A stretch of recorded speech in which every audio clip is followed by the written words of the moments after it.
Students, তোমাদের মধ্যে যারা ফিলোসফিতে অনার্স নিয়ে সেমিস্টার 5-এ পড়ছো, তো তোমাদের যে DSC B1 an enquiry concerning human understanding এই পোর্শনটা রয়েছে।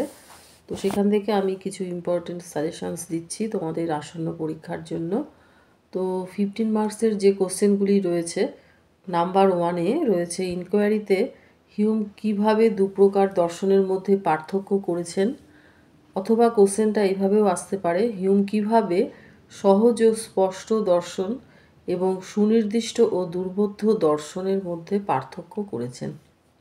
এদের কোনোটিকে কি তিনি সমর্থন করেছেন, আলোচনা করো। অথবা কোশ্চেনটা এইভাবেও আসতে পারে, এদের কোনো একটির প্রতি কি তিনি কোনো পক্ষপাতিত্ব দেখিয়েছেন। নাম্বার 2, অবশ্যম্ভাব সম্বন্ধ বিষয়ে হিউমের মত আলোচনা করো। 3, আপস্মিক সম্পর্ক বলতে হিউম কি বুঝিয়েছেন। হিউমকে অনুসরণ করে দেখাও আমাদের দেহের বিভিন্ন অঙ্গ প্রত্যঙ্গের ওপর ইচ্ছা শক্তির প্রভাব থেকে কিভাবে আমরা এই সম্পর্ককে জানতে পারি। নাম্বার 4, অলৌকিক ঘটনা হলো প্রাকৃতিক নিয়মাবলীর লঙ্ঘন, ব্যাখ্যা করো। 5, ধর্মীয় প্রকল্প কি জগৎকে ব্যাখ্যা করার পক্ষে যথেষ্ট। হিউম কিভাবে এই বিষয়ের ব্যাখ্যা দিয়েছেন। 6, বিচার বুদ্ধির সাহায্যে মানুষ কিভাবে নিম্নতর প্রাণীকে অতিক্রম করে। এ প্রসঙ্গে প্রাণীদের বিচার বুদ্ধি সম্পর্কে হিউমের মত ব্যাখ্যা করো। নাম্বার 7, সম্ভাব্যতা ও আকস্মিকতা সম্পর্কে হিউমের অভিমত আলোচনা করো। 8, হিউম কোন কোন যুক্তির ভিত্তিতে প্রারম্ভিক সংশয়বাদকে প্রত্যাখ্যান করেন। সংযত সংশয়বাদ সম্পর্কে হিউমের মত উল্লেখ করো এবং এ সম্পর্কে তোমার অভিমত দাও। 9, অনুষঙ্গ বলতে হিউম কি বুঝিয়েছেন। হিউমের অনুসরণে অনুষঙ্গ নীতিগুলি ব্যাখ্যা করো। এই সূত্রগুলি স্বীকারের সমর্থনে হিউমের যুক্তিগুলি সংক্ষেপে উল্লেখ করো। নাম্বার 10, প্রথা বা অভ্যাসই হলো মানব জীবনের মহান পথপ্রদর্শক, ব্যাখ্যা করো। অথবা কোশ্চেনটা এইভাবেও দিতে পারে, হিউমের দর্শনে প্রথা বা অভ্যাসের গুরুত্ব কী। এবার আসছি 5 মার্কসের কোশ্চেনে। নাম্বার 1, হিউমের অনুসরণে মুদ্রণ ও ধারণার মধ্যে পার্থক্য ব্যাখ্যা করো।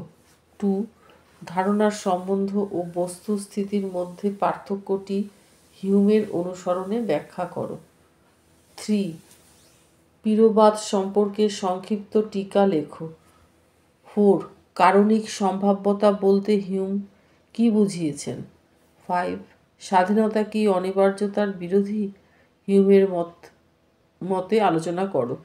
6, প্রারম্ভিক সংশয়বাদ কি, হিউম কিভাবে এর সমালোচনা করেন, অর্থাৎ পূর্বগামী সংশয়বাদ লিখতে হবে। 7, হিউমের মতে চরম সংশয়বাদের বিরুদ্ধে প্রধান আপত্তিটি কী। 8, সম্ভাব্যতা সম্পর্কে হিউমের মত আলোচনা করো। 9, হিউমের মতে অনুষঙ্গ কী। 10, মনুষ্যতর প্রাণীর বিচারবুদ্ধি ও মানুষের বোধশক্তির মধ্যে পার্থক্য কী। 11, হিউম কি অনিবার্যতা সম্পর্কের ধারণাকে অস্বীকার করেছেন। 12, হিউম কিভাবে সত্য অধিবিদ্যা ও মিথ্যা অধিবিদ্যার মধ্যে পার্থক্য করেন। 13, মানুষের মতো পশুরাও যে অভিজ্ঞতা থেকে শেখে তা উদাহরণ দিয়ে বোঝাও। 14, প্রথা বলতে হিউম কি বুঝিয়েছেন। 15, অলৌকিক ঘটনা বলতে হিউম কি বুঝিয়েছেন। এর বিরুদ্ধে হিউম প্রদত্ত একটি যুক্তির উল্লেখ করো। মোটামুটি এই কটা কোশ্চেন তোমাদের দিয়েছি, ভালো করে পড়ো। আশা করি এখান থেকেই তোমরা সব কোশ্চেন কমন পেয়ে যাবে। আর ভিডিওটি তোমাদের যদি কাজে লাগে তাহলে তোমরা অবশ্যই একটা লাইক করে দিও আর বন্ধুদের মধ্যে অবশ্যই শেয়ার করে দিও।